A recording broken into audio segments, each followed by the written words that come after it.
This New World Order is your friends, family, neighbors who believe the teachings of the mystery schools.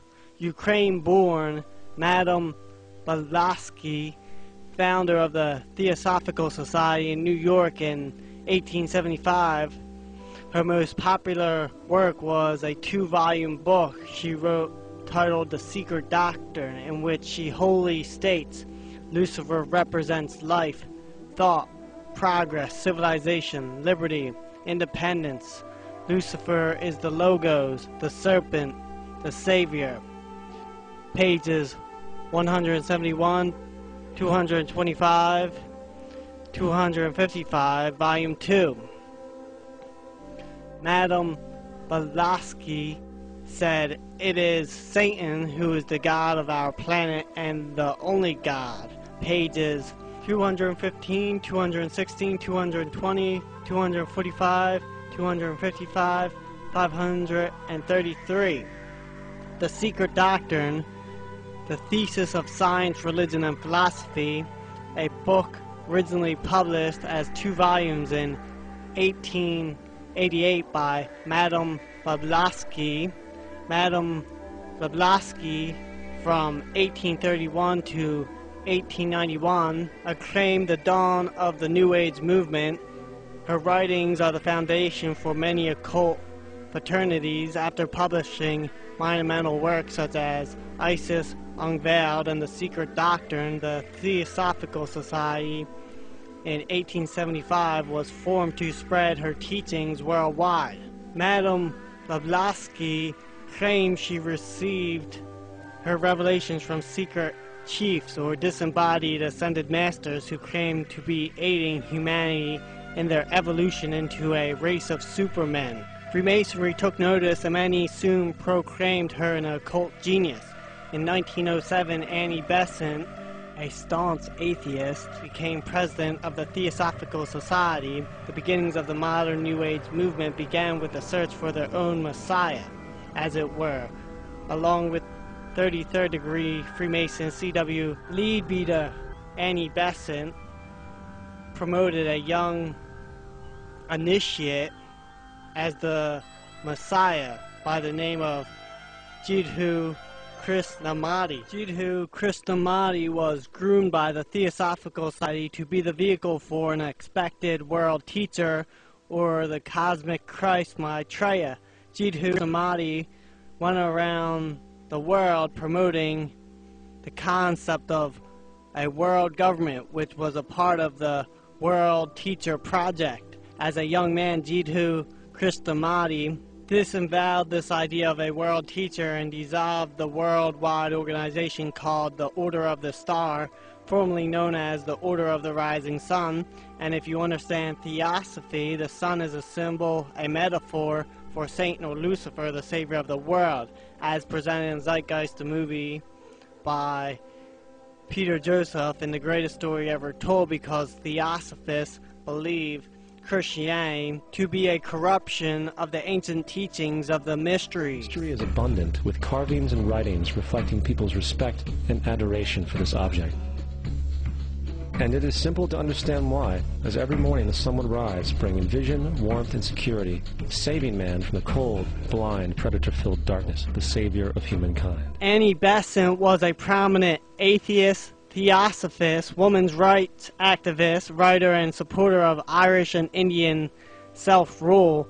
She was involved in union organizations including the Bloody Sunday riot and the London Match Girl strike of 1888, and a leading speaker for the Fabian Society and the Marxist Social Democratic Federation. In 1890, Annie Besant met Madame Blavatsky, and over the next few years her interest in theosophy grew and her interest in left-wing politics became weaker.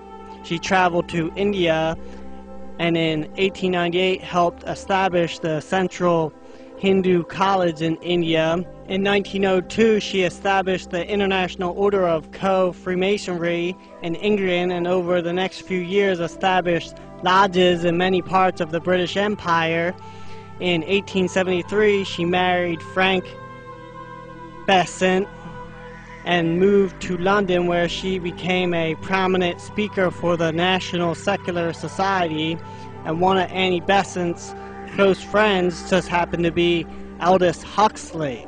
Alice Bailey, the founder of the Lucifer Trust, which was created in 1920. Lucifer Trust has its headquarters in New York City on Wall Street. Lucifer Trust is a esoteric occult book publishing organization with close association to the United Nations, and the Lucifer Trust's goal is to work towards the creation of a new world religion.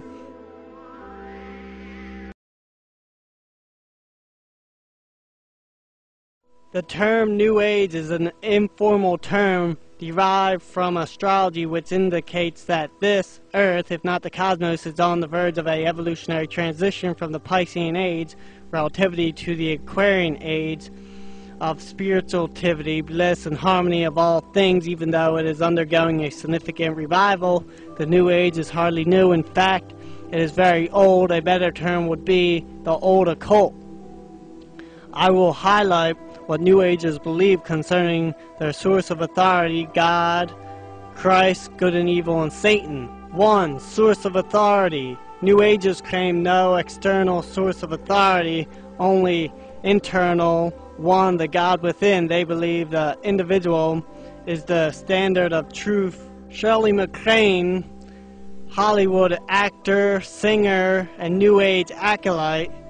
Shirley MacLaine, in her book It's All in Playing, which was published in 1987, said, "Truth as an objective reality simply does not exist." 2. God. New Agers confuse the Creator with His creation and think that God is a part of creation, not separate from it. They borrow from Eastern religions the belief in monism, that all is one, only one essence in the universe, everyone and everything being a part of that essence. Everything is a different form of that essence: energy, consciousness, power, love, force. But the belief in monism is really Hinduistic pantheism. All is God.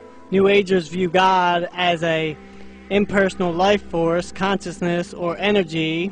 Marilyn Ferguson, in her book The Aquarian Conspiracy, on page 382, said they claim every human has a divine spark within him.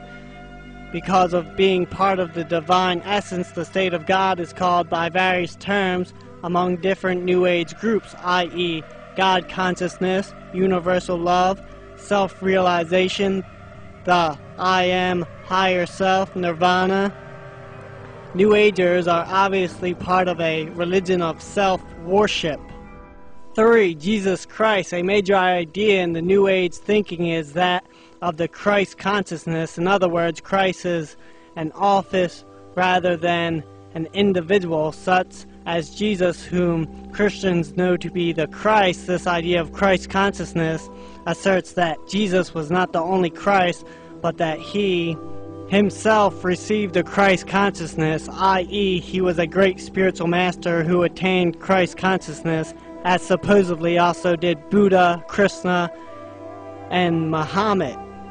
This is an old occult Gnostic teaching which stems from the ancient Babylonian mystery religions. New Agers also make over completely the historical Jesus by claiming that he spent 18 years in India during his silent years, absorbing Hinduism and the teachings of Buddha. New Agers believe that Jesus received the Christ consciousness at his baptism and that it left him at his crucifixion. 4. Good and evil. Mimicking the Eastern religions, New Agers distort the distinction between good and evil. They believe that because all is one, ultimately there is neither good nor evil. They think that a person can transcend his consciousness and go beyond the bounds of moral distinctions, so that even murder sometimes becomes acceptable way of serving one's God, i.e. look at Charlie Manson, New Ager. 5. Satan. The traditional view of Lucifer as the devil or Satan is clearly absent in New Age literature. Rather, he is described as a mighty being of light and the ruler of humanity, as Alice Bailey, foundational apostle and leading writer of the New Age movement, puts it. As to the history and archetype of Lucifer, Benjamin Creme, a leading lecturer and proponent acolyte of the New Age, says Lucifer came from the planet Venus 18.5 million years ago. He's the director of our planetary evolution. He is the sacrificial lamb and the prodigal son. Lucifer made an incredible sacrifice, a supreme sacrifice for our planet.